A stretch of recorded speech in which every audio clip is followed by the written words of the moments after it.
வணக்கம் கோ temple viewers, எல்லாரும் எப்படி இருக்கீங்க? இறைவனோட அருளால நீங்க எல்லாரும் நலமா இருக்க நான் இறைவனை பிரார்த்திக்கிறேன். இன்னைக்கு நாம வந்திருக்கிறது ஒரு அற்புதமான ஸ்தலம்.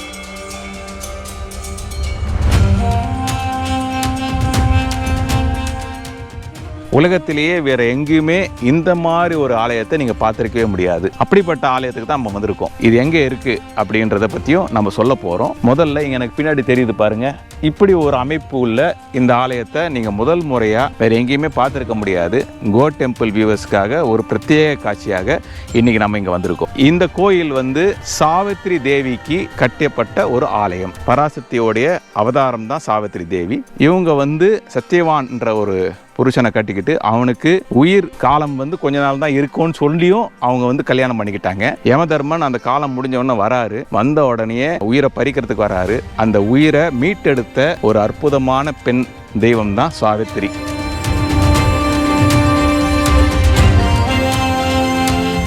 இந்த கதை புராணத்துல மகாபாரதத்துல இந்த கதை வருது. அது ஒரு தனி கதை. அதை பத்தி நம்ம தெரிஞ்சுக்க போறோம். இந்த சாவித்திரி தேவிக்கு வேற எங்கேயுமே ஆலயம் இல்லை. உலகத்துல நீங்க பாத்தீங்கன்னா எங்கேயுமே ஆலயம் இல்லை. இங்கதான் இந்த ஆலயம் இருக்குது. எங்க இருக்கு அப்படின்னு பாத்தீங்கன்னா எனக்கு பின்னாடி தெரியுது பாருங்க, இந்த மலை. இந்த மலை பெரும்பேர் கண்டிகை மலை. அச்சிரப்பாக்கத்துல இருந்து நீங்க வந்தீங்கன்னா ஒரு 2 கிலோமீட்டர்ல பெரும்பேர் கண்டிகைன்னு ஊர் வரும். இந்த பெரும்பேர் கண்டிகையில நம்ம ஏற்கனவே நம்மளுடைய கோ டெம்பிள்ல பார்த்திருக்கோம். அந்த பெரும்பேர் கண்டிகை முருகன் திருக்கோயிலுக்கு அடிவாரத்தில் இருக்குது இந்த திருத்தலம். அந்த பெரும்பேர் கொண்டிகை மலைக்கு பின்னாடி அடிவாரத்தில் இருக்குது இந்த திருத்தலம். இந்த திருத்தலத்தை நீங்க வந்தீங்கன்னா சாவித்திரி தேவிக்குன்னு பிரத்யேகமா அமைச்ச ஒரு திருக்கோயில். சுமார் 8 அடி உயரத்துல சாவித்திரி தேவி இருக்காங்க. அவங்க பீடம் ஒரு 4 அடி இருக்கும். ஸோ மொத்தமா பார்த்தீங்கன்னா ஒரு 12 அடி உயரம் உள்ள சாவித்திரி தேவி. இந்த சாவித்திரி தேவியை நம்ம தரிசிச்சோம்னா நமக்கு என்ன கிடைக்கும், இந்த கோயிலுக்கு நமக்கு வந்தோம்னா நமக்கு என்ன கிடைக்கும், அதை பத்தியெல்லாம் இங்க இல்ல பக்தர் அன்னை அடிகள்னு சொல்றாங்க. அவர்கிட்ட கேட்டு தெரிஞ்சுக்க போறோம்.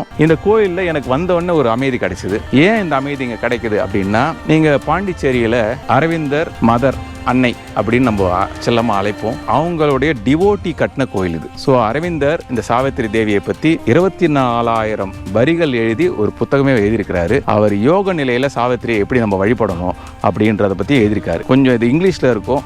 நிறைய பேருக்கு இந்த யோக நிலையில அந்த டீப்பரா உள்ள போகும்போது தான் புரிஞ்சிக்க முடியும். ரொம்ப ஈஸியா புரிஞ்சிக்க முடியாது அந்த எழுத்துக்கள்லாம். ஆனா அங்க புரியாதவங்க நம்ம எளிமையான மக்களுக்காகவே இந்த சாவித்திரி தேவியை கட்டியிருக்காரு. ஸோ எளிமையான மக்கள் இங்க வழிபட்டா அவங்களுக்கு என்ன கிடைக்கும், வாழ்க்கையில ஏகப்பட்ட கஷ்டம் இருக்கும், இந்த கோயிலுக்கு வந்தா எல்லா கஷ்டங்களும் தீருது அப்படின்றத பத்தி சொல்றாங்க இங்க உள்ள பக்தர்கள். வாங்க இந்த கோயிலை பத்தி டீட்டெயிலா பார்ப்போம். உள்ள போலாம் வாங்க. இந்த திருக்கோயிலை பற்றிய முழு விவரங்களை தெரிந்து கொள்ள எங்களுடைய கோ டெம்பிள் யூடியூப் சேனலில் பாருங்கள்.